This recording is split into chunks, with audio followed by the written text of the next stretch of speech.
people, welcome back to my channel Visualize with Vinny. இன்னைக்கு tea times tax with வெனியில் வந்து we are going to see ஒரு முக்கியமான code. இன்னைக்கு வந்து நிறைய கைண்ட் ஆஃப் இன்ஃபர்மேஷன் வந்து இந்த கோட்டில் இருக்குது. ஸோ நான் வந்து அதிகமாக பேசாமல் ஸ்ட்ரைட்டாக வந்து வீடியோக்குள்ளே போகலாம். ஸோ அண்ட் வீடியோக்குள்ளே போகிறதுக்கு முன்னாடி அப்பாலஜி ஃபார் தட் சாங். ஏன்னா நான் ரொம்ப பிஸியாக எங்கள் ஊர் ஃபெஸ்டிவல் ப்ளஸ் படிக்கணும், டைம் ஷெட்யூல் அதில் உங்களுக்காக வேகமாக போட்டதில் வந்து தெரியாமல் சாங் வந்துருச்சு. I apologize for that and I'll make sure that is not repeated again. So I'll just read the quote for you. Just as a storm throws down a weak tree, so does Mara overpowers the man who lives for the pursuit of pleasures, who is uncontrolled in his senses, immoderate in eating, indolent and dissipated. இது ரொம்ப ரொம்ப அழகான code. இதுக்குள்ளே நிறைய விஷயங்கள் இருக்குது. So வாங்க part by பார்ட்டாக வந்து பார்க்கலாம்.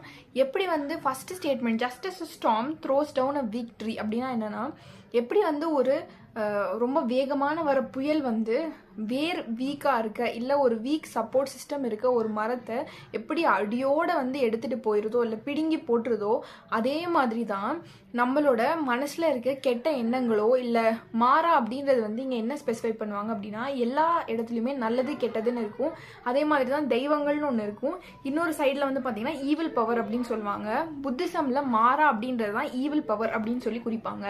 அந்த மாறா அப்படின்றவர் எப்போ வந்து நம்மக்கிட்ட வந்து அதிகமான பவர் காட்டுவாங்க இல்லை பேட் வைப்ரேஷன்ஸ் எப்போ உங்களுக்கு வந்து ஒர்க் ஆகும் அப்படின்னா, இந்த மாதிரி விஷயம்லாம் பண்ணும்போது அப்படின்னு சொல்லி சில விஷயத்த சொல்கிறாங்க. அது என்னென்ன அப்படின்னு பார்த்தீங்கன்னா, நம்பர் 1, நீங்கள் எப்போதுமே பர்சியூட் ஆஃப் ப்ளஷர்ஸ்லேயே வாழ்கிறது. அதாவது ரொம்ப பேராசைப்பட்டு ஆசைக்காக மட்டுமே வாழறது, இன்னொருத்தவங்களோட நிலைமையை வந்து யோசிக்காமல் நம்மளோட சந்தோஷம்தான் முக்கியம், எனக்கு இந்த ஆசைலாம் இருக்குது, அதுக்காக நான் எந்த எக்ஸ்ட்ரீம் வேணாலும் போவேன் அப்படின்னு சொல்லிட்டு நீங்கள் வாழ்ந்துட்டு இருந்தா. செகண்ட் விஷயம் என்ன சொல்கிறாங்க அப்படின்னா, who's uncontrolled in his senses. அதாவது நமக்கு நிறைய விஷயங்கள் இருக்குது இல்லையா, நமக்கு ஃபார் எக்ஸாம்பிள் ஒரு ரிலேஷன்ஷிப்பாக இருக்கலாம், ஒரு கமெண்ட்டாக இருக்கலாம், ஒருத்தங்களை பற்றி பேசுகிறதா இருக்கலாம். நமக்கு வந்து அந்த அடக்கம் அப்படின்ற ஒரு விஷயம் எப்படி திருக்குறளில் வந்து திருவள்ளுவர் சொல்வாரோ, அதே மாதிரி நமக்கு வந்து எல்லா புலன்கள்லையுமே அடக்கம் அப்படின்றது ரொம்ப ரொம்ப ரொம்ப முக்கியமான ஒரு விஷயம். அது வந்து நீங்கள் அடக்கி ஆடுறது தான் அடக்கம் அப்படின்னு சொல்லுவாங்க. ஸோ அந்த அடக்கம் அப்படின்ற ஒரு விஷயம் உங்ககிட்ட இல்லை. அந்த சென்சஸ்லாம் தாண்டி ரொம்ப விஷயம் வந்து இப்போ பண்ணுறாங்க. இப்போ ஏன் வந்து அதிகமாக அப்யூஸ் நடக்குதுன்னா, பிகாஸ் மென்னாக இருக்கட்டும் விமனாக இருக்கட்டும், they are not able to control their senses. இந்த வயசில் வந்து நிறைய பேர் நிறைய அப்யூஸை வந்து ஃபேஸ் பண்ணியிருப்பாங்க. இன்ஃபேக்ட் இன் ரீசெண்ட் டேஸ் வந்து சோஷியல் மீடியாவில் புது ஷிப்லாம் வந்து சொல்கிறாங்க. அதெல்லாம் வந்து எனக்கே நிறைய வித்தியாசமாக இருக்குது. என்கிட்ட என்னோடய ஃப்ரெண்ட்ஸ் கிட்ட பேசும்போது different kind of problems they face. இதெல்லாம் எதனால அப்படின்னு பார்த்தீங்கன்னா, நம்மளோட சென்சஸை வந்து நம்ம கண்ட்ரோல் வந்து பண்ணுறது கிடையாது. அது நாட் ஒன்லி பீட் அப்யூசஸ், நிறைய இடத்துல வந்து நம்ம கண்ட்ரோல் பண்ணுறது கிடையாது. ஸோ செகண்ட் விஷயம் வந்து அதை தான் சொல்கிறாங்க. தேர்ட் விஷயம் வந்து பார்த்திங்கன்னா, இம்மாடரேட் இன் ஈட்டிங். அது வந்து ரொம்ப ரொம்ப common problem of our century அப்படின்னு சொல்லலாம். பசிக்கவே பசிக்காது, ஆனால் நம்ம சாப்பிட்டுட்டே இருப்போம். ஒரு காலத்தில் வந்து நானுமே வந்து அப்படி இருந்தேன். எங்கே என்னோடய ஃபேவரட் ஃபுட் பார்த்தாலுமே இப்போ தான் சாப்பிட்ருப்பேன், இருந்தாலும் அது ஒரு தடவையாவது டேஸ்ட் பண்ணணும் அப்படின்றதுக்காக நான் வாங்கி சாப்பிட்டுறது. இது மாதிரி பிகாஸ் ஐ லவ் ஃபுட்ஸ்.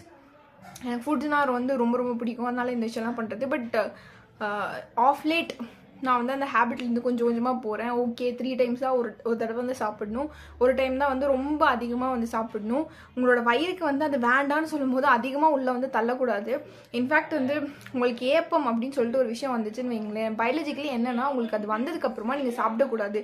உங்கள் வயிறு வந்து it is giving a signal to you saying that stop, இதோட வந்து எனக்கு ஃபுல்லாகிடுச்சு, இவ்வளோ தான் என்னால் டைஜஸ்ட் பண்ண முடியும்.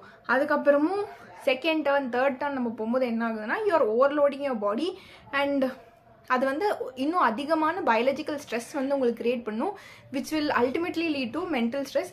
இதனால உங்களோட பாடியில் நிறைய ப்ராப்ளம்ஸ் வந்து வரும். ஸோ சாப்பிட்றதும் வந்து ஒரு வாழ்க்கையில் வந்து ரொம்ப ரொம்ப முக்கியமான விஷயம். நம்ம நிறைய சாப்பிட்றோம், பிடிச்சதெல்லாம் சாப்பிட்றோம் அப்படின்றத தாண்டி, ஃபர்ஸ்ட்லாம் நான் வந்து சமைக்கிறது தான் ஒரு கலை அப்படின்னு சொல்லி நினச்சிட்டு இருந்தேன். ரீசெண்ட் டேஸ் தான் வந்து சாப்பிட்றது கூட ஒரு கலை அப்படின்னு வந்து எனக்கு புரிஞ்சுது. இன்ஃபேக்ட் நிறைய ஃபுட்ஸை கூட நான் பார்த்து சாப்பிட ஆரம்பித்தேன். In fact to give you a tip, இந்த வயலட் கலர் ஒரு ரொம்ப அதிகமாக பிளாக் கலர் இருக்குல்ல, அந்த மாதிரி ஃபுட்ஸ்லாம் வந்து அதிகமாக எடுத்துக்கோங்க இஃப் யூஆர் அன் ஆஸ்பிரண்ட். இல்லை ஏன் அப்படின்னு வந்து பார்த்தீங்கன்னா, நீங்கள் அதிகமாக படிக்கும்போது நார்மலி உங்களுக்கு மென்டல் ஸ்ட்ரெஸ் சுச்சுவேஷன் நடக்கும். நார்மலாக வந்து ஒரு பர்சன் வந்து ஈஸியாக ட்ரெயின் அவுட் ஆவாங்க. அந்த மாதிரி நீங்கள் ஃபுட்ஸ் எடுத்துக்கிட்டீங்க அப்படின்னா which helps you reduce stress. அதே மாதிரி என்ன சொல்லுவாங்க அப்படின்னா, நீங்கள் இருட்டில் வந்து தூங்கணும் அப்படின்னு சொல்லுவாங்க. ஏன் வந்து இருட்டில் தூங்கணும் அப்படின்னு சொல்லுவாங்கன்னா அப்போ தான் உங்களோட பாடியில் இருக்க மெலனின் ப்ராப்பராக செக்ரேட் ஆகும்.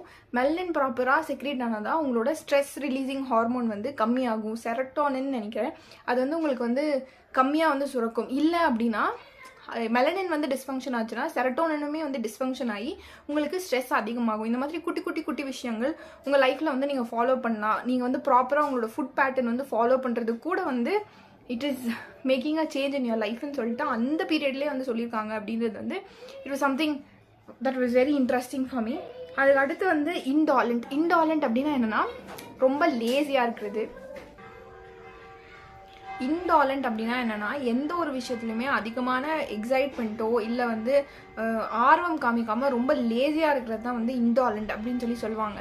முன்னாடிலாம் என்தூசியாசம் அப்படின்ற ஒரு வார்த்தையை வந்து அடிக்கடி வந்து நிறைய பேர் யூஸ் பண்ணுறது வந்து நம்ம பார்த்துருப்போம். இப்போ அது ரீசன்ட் டேஸில் வந்து ரொம்ப ரொம்ப கம்மியாகிட்டு வருது. ஏதாவது ஒரு டாஸ்க் பண்ணணும் அப்படின்னா ஆர்மியில் ஜென்ரலாக சொல்லுவாங்க, நீங்கள் ரொம்ப என்தூசியாஸ்டிக்காக இருக்கணும். என்ன டாஸ்க் கொடுத்தாலுமே உங்களுக்கு அது பிடிக்குதோ பிடிக்கலையோ தெரியுதோ தெரியலையோ அந்த டைமில் அதுக்கு ஆர்வம் கொடுத்து உங்களோட ஃபுல் ஹார்ட்டை வந்து அதில் போடணும் அப்படின்னு சொல்லுவாங்க. ஆர்மியில் இதுக்கு பேர் என்தூசியாசம் அப்படின்னு சொல்லுவாங்க. ஃபிலாசபிக்கலாக அது வந்து மைண்ட்ஃபுல்னஸ் அப்படின்னு சொல்லுவாங்க. அதாவது எந்த விதமான ஒரு பேக் ஸ்டேஜ் மைண்ட்லையும் இல்லாமல் கரெக்டாக அந்த விஷயத்தில் உங்களோட மைண்ட் வந்து ஃபோக்கஸ்டாக இருக்கணும். அந்த விஷயத்தை நீங்கள் பண்ணும்போது அந்த விஷயம் மட்டும்தான் இருக்கணும். நீங்கள் சாப்பிட்றதா இருக்கட்டும், தூங்குறதா இருக்கட்டும், இல்லை இந்த வீடியோ ரெக்கார்ட் பண்ணும்போது நான் வந்து மேக்ஸில் வந்து பாதி படிக்கல, இல்லை வந்து சோஷியல் சயின்ஸில் இன்னும் இவ்வளோ வச்சுருக்கேன், இல்லை வந்து என்னோடய ரிலேஷன்ஷிப் ஸ்டேட்டஸ் வந்து என்ன, இந்த மாதிரி 1008 கொஸ்டின்ஸ் வந்து இருக்கலாம் உங்களுக்கு உள்ள. But when doing an activity அதை மைண்ட்ஃபுல்லாக பண்ணாமல் அந்த ஆர்வமே இல்லாமல் லேசியாக சோம்பேறித்தனமாக ஒரு ஆக்டிவிட்டியை வந்து பண்ணுறது. அதை எடுத்து டிசிபியேட்டட் அப்படின்னா பீயிங் லாங்கிங் ஃபார் ப்ளஷர், திரும்ப திரும்ப வந்து பேராசையாக மாறி அது வந்து ஒரு தொடர்கதையாக போய்கிட்டே இருக்கிறது. இந்த மாதிரி குவாலிட்டிஸ்லாம் உங்ககிட்ட இருந்தது அப்படின்னா எப்படி வந்து ஒரு புயல் வந்து மரத்தை வந்து தூக்கிட்டு அந்த பக்கமாக கடாசுதோ அதே மாதிரி over a period of time நம்ம லைஃப்பில் ஈவில் ஆர் பேட் வைப்ரேஷன்ஸ் நம்மளை ரொம்ப ரொம்ப ஒரு டிப்ரெசிவ் பர்சனாக மாற்றிடும் அப்படின்றது தான் வந்து இந்த சிம்பிளான கோட்டுக்கு வந்து மீனிங். இதில் வந்து நிறைய விஷயம் வந்து இதுக்குள்ளே நிறைய கருத்துக்கள் இருக்குது. நீங்கள் நிறைய டிஸ்கவர் பண்ணலாம் இதை பற்றி வாசிக்கும் போதோ, இல்லை நீங்கள் வந்து ரிஃப்ளெக்ட் ஆன் பண்ணும்போதோ உங்களுக்கு நிறைய விஷயம் தோணும். நான் இந்த மாதிரிலாம் ரிஃப்ளெக்ட் ஆன் பண்ணும்போது தான் ஓகே, நான் ஃபுட் பற்றி யோசிக்கும் போது நான் இதெல்லாம் சேஞ்ச் பண்ணிக்கிட்டேன், இதெல்லாம் சேஞ்ச் பண்ணணும் அப்படின்னு சொல்லிட்டு எனக்கு தோணுச்சு.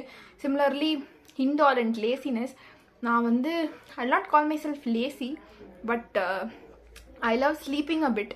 ஸோ ப்ளஸ் வந்து இப்போது ரொம்ப மைண்ட்ஃபுல்னஸாக வந்து நாங்கள் வந்து ஒரு 80% ஒரு மைண்ட்ஃபுல் பர்சன் அப்படின்னு சொல்லலாம். 20% வந்து எனக்கு பிடிச்ச ஆக்டிவிட்டியில் நான் 100% வந்து ஆக்டிவாக இருப்பேன். பட் எனக்கு பிடிக்காத ஆக்டிவிட்டி அப்படின்னா அது 80% தான் நான் வந்து பண்ணுவேன். நெக்ஸ்ட் டைம் வந்து அதை வந்து நான் ப்ராப்பராக ரிஃப்ளெக்ட் ஆன் பண்ணணும் அப்படின்றது வந்து இதுலேருந்து ஒரு டேக் அவேவாக எடுத்துக்கிட்டேன். ஸோ உங்களுக்கு இந்த கோட்லேருந்து ரிஃப்ளெக்ட் பண்ணி நீங்கள் உங்களோட பர்சனல் லைஃப்பில் வந்து இருக்கிறத கண்டிப்பாக மாற்ற வந்து ட்ரை பண்ணுங்கள். They are very very small quotes. But வந்து நீங்கள் அதை ரிஃப்ளெக்ட் ஆன் பண்ணும்போது உங்கள் லைஃப்பில் இருக்க நிறைய வேல்யூஸை வந்து நீங்கள் டிஸ்கவர் பண்ணலாம், நிறைய மிஸ்டேக்ஸை வந்து நீங்கள் டிஸ்கவர் பண்ணலாம் அப்படின்னு சொல்லி நினைக்கிறேன். Anyway, I love reading this book. Hope you too like this kind of series. Meet you in another video of mine. Until then, it's bye from Vinita.